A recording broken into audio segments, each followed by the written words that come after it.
Mummy मैं office जा रही हूँ, प्राची ने कहा। अरे तुम तैयार हो गई? तुमसे कहा था ना आज ऑफिस से छुट्टी ले लेना। लड़के वाले तुम्हें देखने आने वाले हैं।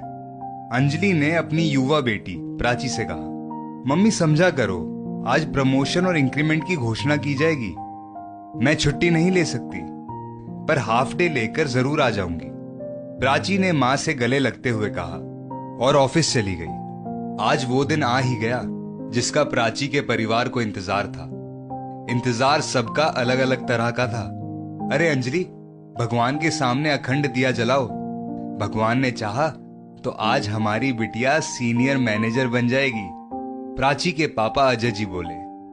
हाँ, भगवान ने चाहा तो आज हमारी बेटी अच्छे घर की बहू भी बन जाएगी, अंजलि ने बात को आगे बढ़ाते हुए कहा। पिछले 6 महीने में 10 रिश्ते सामने से आ चुके हैं, अब जाकर एक से मिलने को राजी हुई है, प्राची की दादी शारदा जी बोली।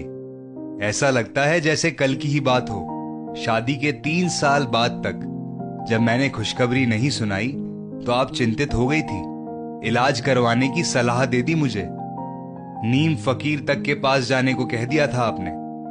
भगवान की कृपा और डॉक्टरी इलाज से मैंने कंसीव किया, पर मेरी गर्भावस्था नॉर्मल नहीं थी। पूरे 9 महीने कई तरह की समस्याओं से ग्रसित रहने लगी थी मैं।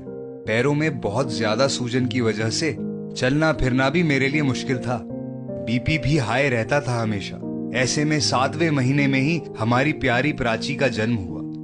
बहुत ही कम वजन था उसका, अंजलि ने शारदा जी से कहा। हाँ बहू, मुझे आज भी वो दिन याद है।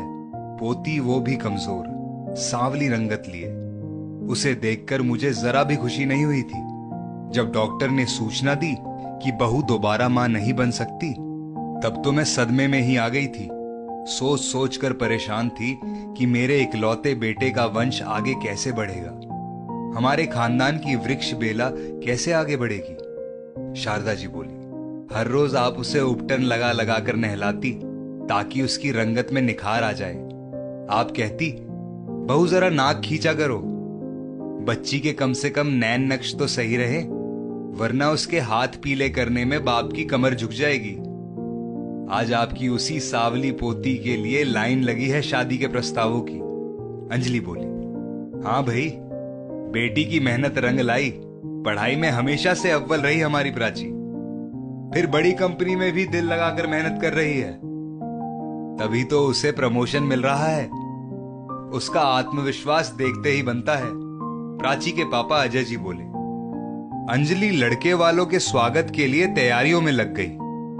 शाम को स्वराज और उसका परिवार प्राची को देखने आने वाले थे। बुआ के साथ लड़के वाले आ चुके थे। इधर प्राची भी मिठाई लेकर घर पहुंचती है। माँ, पापा, मुझे प्रमोशन मिल गया है, मुझे सीनियर मैनेजर की पोस्ट मिल गई, प्राची ने कहा। वो सब तो ठीक है, जरा हमारे पास नजाकत के साथ बैठो, तुम्हें लड़के वाले देखने आए हैं। बुआ ने प्राची का हाथ पकड़ते हुए धीरे से कहा। हमें आपकी बेटी पसंद है, बस लड़का लड़की आपस में बात कर ले ताकि रिश्ते की बात आगे बढ़ाई जा सके, लड़के की मां ने कहा। बधाई हो, आपको सीनियर मैनेजर की पोस्ट मिल गई।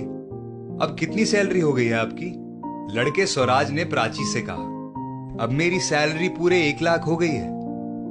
मुझे आपको एक सच्चाई बतानी है। जब मैं छोटी थी, तेज गर्म पानी मेरी जांघ पर गिरने से वहां जलने का निशान रह गया है, प्राची ने कहा। अरे कोई बात नहीं, मुझे तब भी ये रिश्ता मंजूर है, स्वराज ने कहा। एक बात और मुझे साझा करनी है। मेरी पढ़ाई के लिए मेरे पिता ने हमारा घर बेच दिया था। ये घर जो आप देख रहे हैं वो मैंने बैंक से लोन लेकर पिछले साल ही खरीदा है और इसे अपने माता पिता के नाम कर दिया है। मेरी तनख्वाह से मुझे बैंक की ईएमआई भरनी पड़ती है, प्राची ने कहा। स्वराज ने सारी बातें अपने माता पिता से कही। हमें ये रिश्ता मंजूर है, बस दहेज की रकम 15 लाख से 20 लाख हो जाएगी, क्योंकि हम आपकी क्षतिग्रस्त बेटी को अपनाने के लिए तैयार हैं, लड़के के पिता ने कहा। लेकिन मुझे ये रिश्ता मंजूर नहीं। मुझे पैसों के लोभियों के यहां रिश्ता नहीं करना।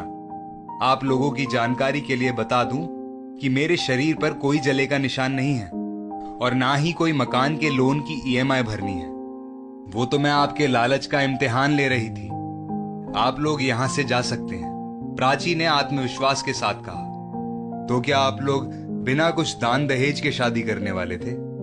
लड़के के पिता ने पूछा।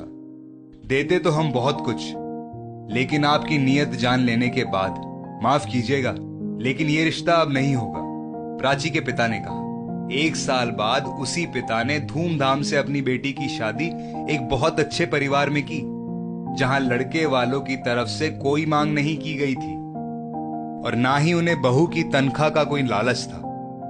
दोस्तों, आजकल लोग दहेज की मांग सीधे तौर पर ना करके गोल गोल घुमाकर करते हैं। दहेज विरोधी कहकर शादी तय करते हैं, फिर तय होने के बाद शादी वाले दिन तक मांग करते रहते हैं। ऐसे दहेज के लोभियों से अपनी बेटियों को बचाएं, उन्हें आत्मनिर्भर बनाएं। इस स्टोरी को लेकर आपकी क्या राय है, नीचे कमेंट सेक्शन में लिखकर हमें जरूर बताएं। स्टोरी पसंद आई हो तो लाइक शेयर जरूर करें।